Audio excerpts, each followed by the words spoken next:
How to install AI Sonic.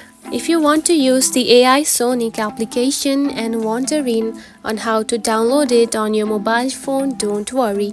In this video, I will show you how to do it, so let's get started. First of all, find the App Store on your mobile phone. Now open it. After opening it, you will find something like this on your home screen. Now tap on to search button right here. Tap on it. Then tap onto the search bar right here and type AI Sonic just like this and search for it. Now here you can find the app right here, select it.